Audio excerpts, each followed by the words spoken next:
functional integral in Euclidean space, but where the time direction is now a circle with periodicity beta. So we're doing functional integral, a Euclidean.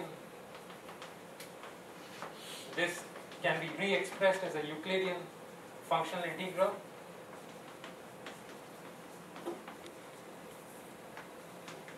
With periodic time, which means that the time direction is compact and periodicity is beta. Okay, so what we are doing in the Euclidean language, of course, is we are taking the two-dimensional CFT, and since we are in Euclidean, we are actually putting it on an interval, on a spatial interval and a temporal interval, and therefore we have a CFT on a torus.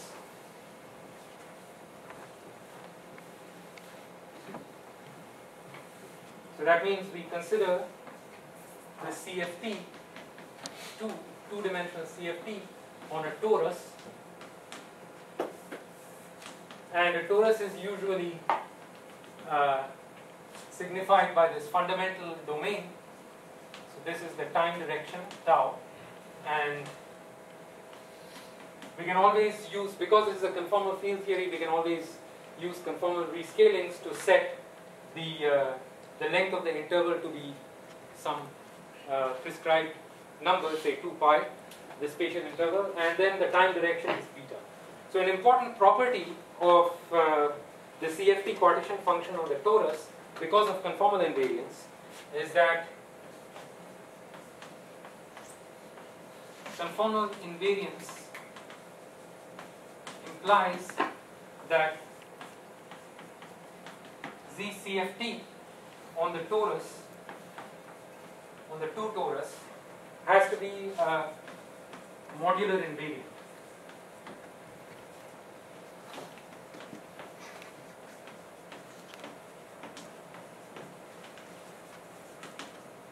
All that means for present purposes is that it shouldn't matter if we exchange the periods of the torus, we should get the same result. That's what modular invariance is. So that means that the partition function should be invariant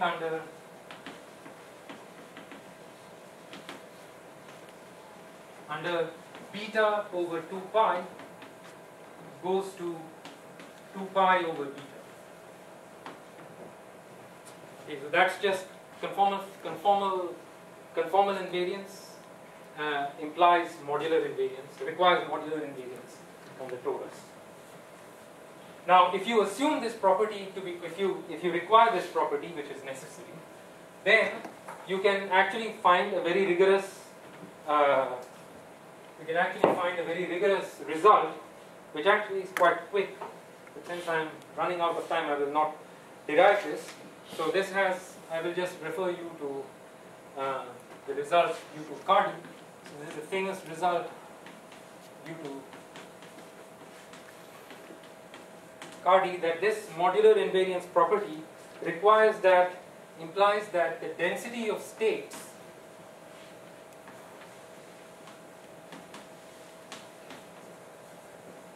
of a CFT2 or a 2D CFT for high energies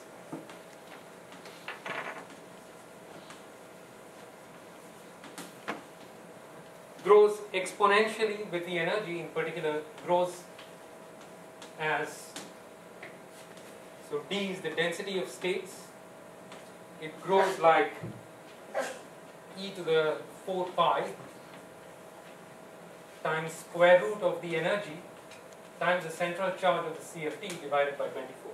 It's a very easy formula to derive actually, but because I'm going so slow, I'm not going to try and derive it. But it's a cute exercise to show this. So the density of states of any two-dimensional CFT grow at high energies grows like e to the square root of the energy. That's Cardy's formula in 2 dimensions. Now,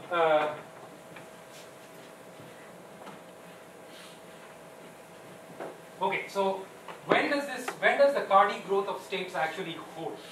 So this result, what we mean by high energies or equivalently high temperatures, is there is no other scale in the system. So what we mean by high energies or high temperatures is simply temperatures, since we have set the spatial interval length to be 1 or 2 pi, what we mean is high temperatures much bigger than 1.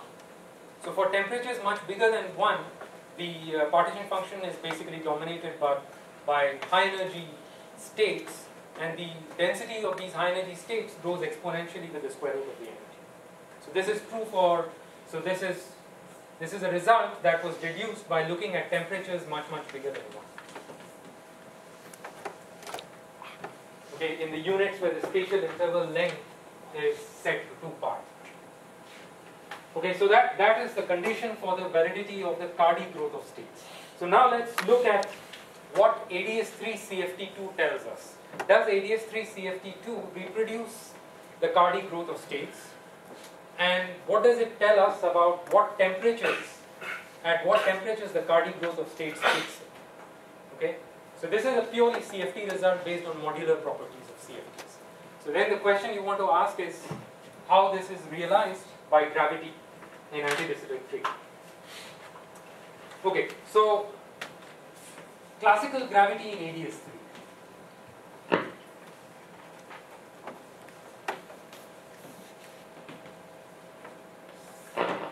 Okay, so what we are trying to describe is AdS3, some configurations inside AdS3 which are dual to a conformal field theory on a torus. Okay, which means that the conformal boundary of this AdS3 has to be a 2 torus.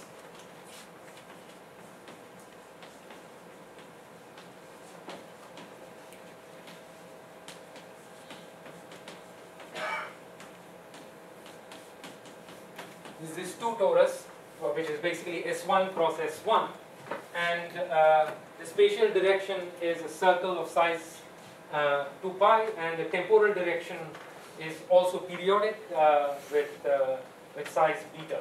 So it turns out that there are 2 classical geometries that, so remember we are doing classical gravity, so all we are looking for is classical solutions to Einstein's equations with specific boundary asymptotics. That's it. What are the solutions? Well, there are 2 solutions. So the one solution is just ordinary AdS space in exactly the same way as I wrote down AdS space-time, AdS5 space-time. There's an analogous metric for AdS3, but now we are going to look at it in Euclidean because we are thinking about finite temperature physics, and we are thinking about the boundary CFT in Euclidean signature, looking at the partition function. So this is AdS3 in global coordinates.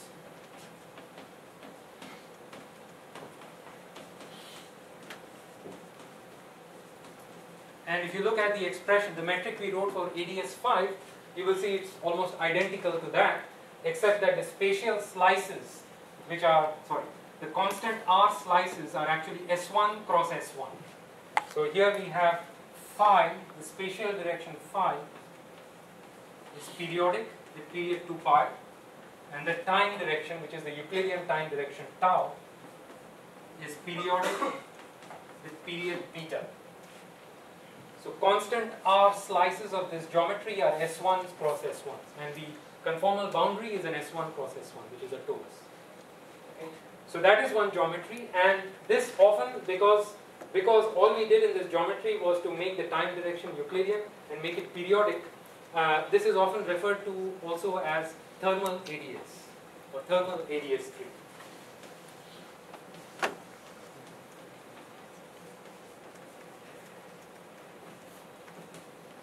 Making the time direction Euclidean and making it periodic is like finite temperature boundary conditions. So if you look at perturbative fluctuations about this metric, you would be, and compute, say, for example, the 0-point energies of the perturbative fluctuations of the metric about this solution, those would be giving you the free energy of graviton fluctuations about this AdS3. Free graviton ideal gas fluctuations about AdS3. Okay, so but that's not important. So this is just a classical, one classical geometry. that contributes, but there is another classical saddle point which contributes to the gravity partition function. So this is thermal AdS3, so that's one possible classical saddle point. But there's another classical saddle point which is quite similar to this, and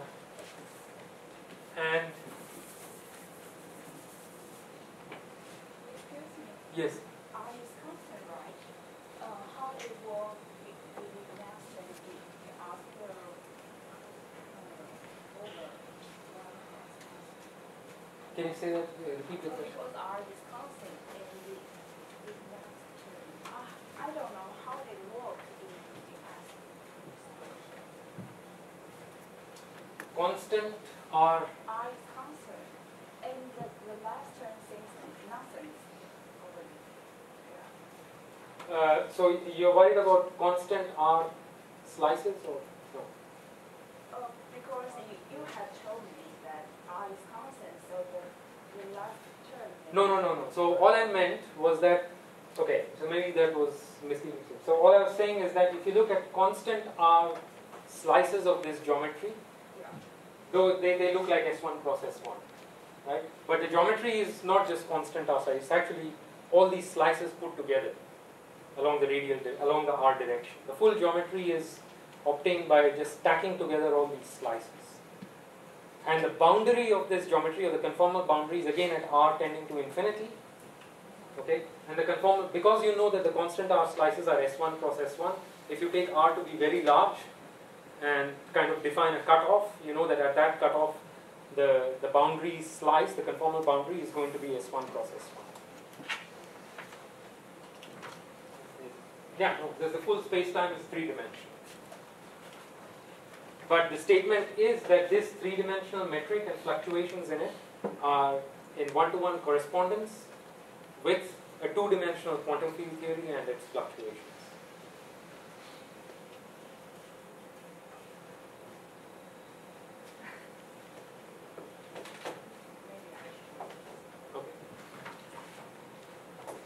Right, so there is another metric that contributes to this, to the classical gravity partition function.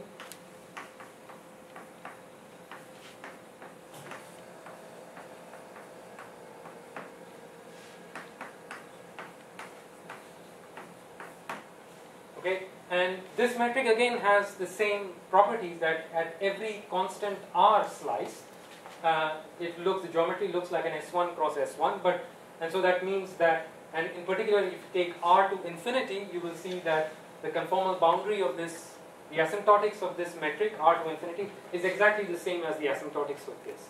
It's AdS3 asymptotics. Okay. So this is also asymptotically AdS3.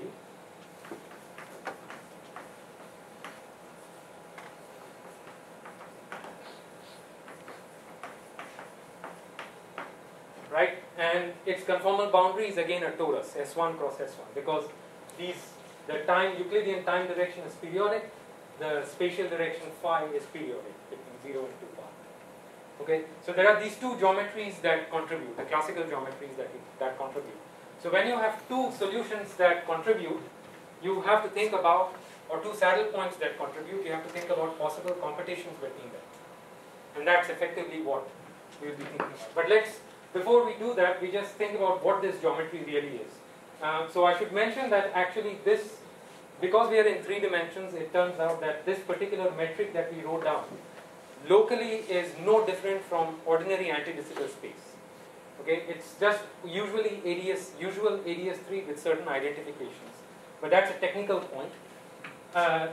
Ignoring that technical point for the moment, if we just focus on the metric that I have written down, it's clear that this metric at R equals RH, the coefficient of the d tau squared term, which means g tau tau, vanishes. And equivalently, the denominator of the dr squared term vanishes. And so this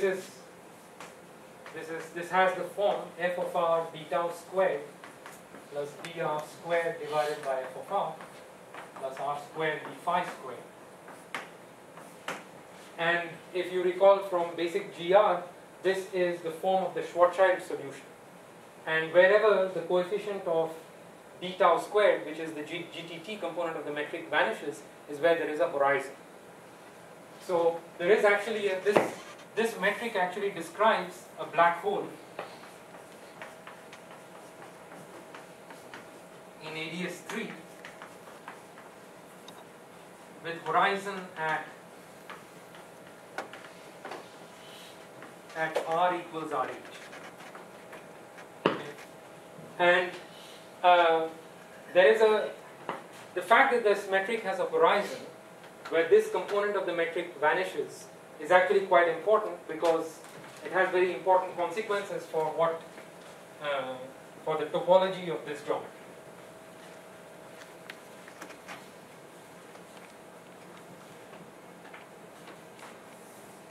So this is a Euclidean. It's a Euclidean metric, and at r equals Rh, the coefficient of this term here vanishes. Now, if we were studying this in Lorentzian signature, then we would have a minus sign here. We would have a minus sign here. It would be minus f of r times dt squared. You would have the normal Schwarzschild metric. There would be a horizon. Okay, the horizon, and you could then continue past the horizon by analytically continuing your coordinates by defining a Kruskal extension and defining the space-time behind the horizon. And when you do that in Minkowskian, in Lorentzian signature, what happens is that when you go past the horizon, the t coordinate and the r coordinate, they exchange, they swap signatures. When you are in Euclidean, you cannot do that. In Euclidean space-time, right, we have positive signature for everything. So this geometry, we cannot continue it past r equals Rh. If r is less than Rh, the coefficient of this term becomes negative, right? So we're no longer Euclidean. So in the Euclidean metric, r equals Rh is actually not really a horizon. It's the end of space.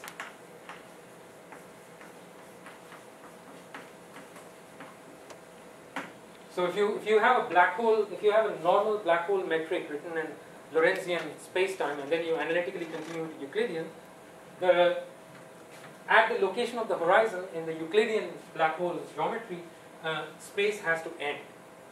But it has to end in a particular way, in a way that is smooth, because you can't just put a wall. So it's an end of space-time, and this has to occur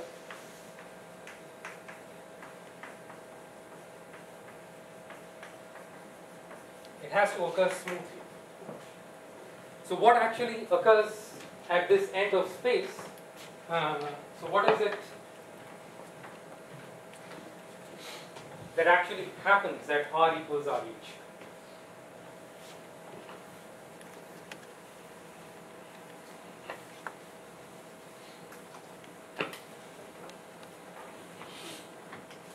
So at r equals Rh,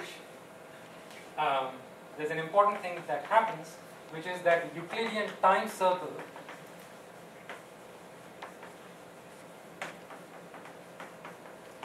which is tau, it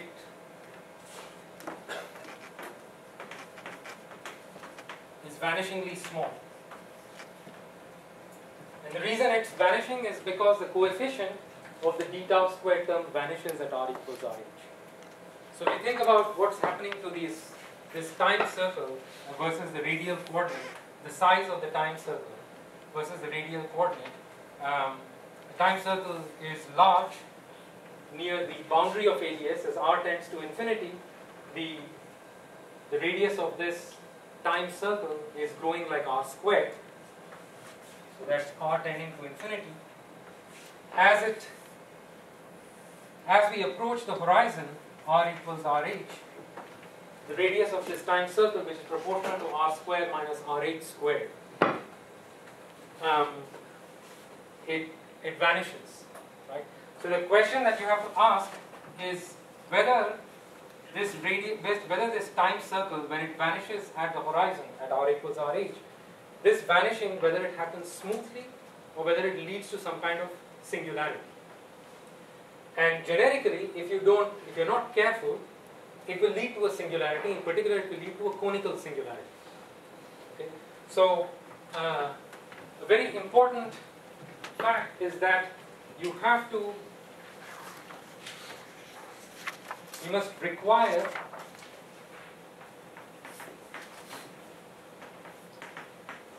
that time circle tau pinches off smoothly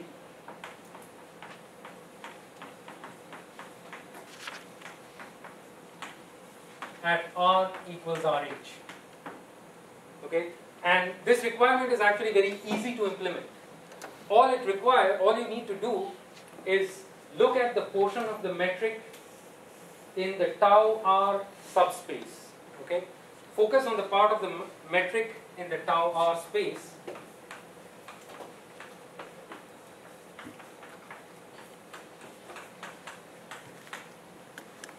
And near the horizon, because that's where the potential singularity can occur, near r equals RH, which means do a Taylor expansion of that part of the metric.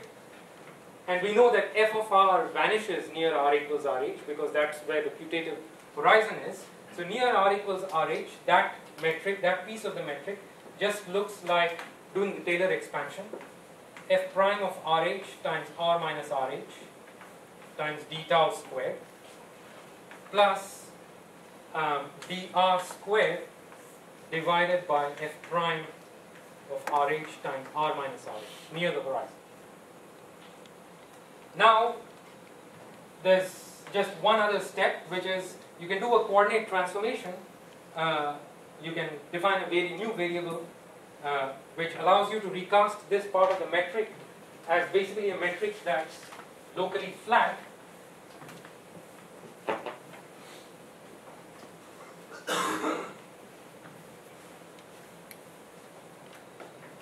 So the tau r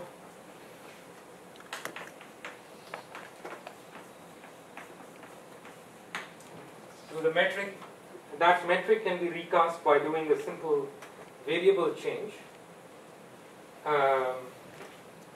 which, okay, I don't know if I want to go through it. Yeah, I'm running out of time with it already. But you can, after a variable change,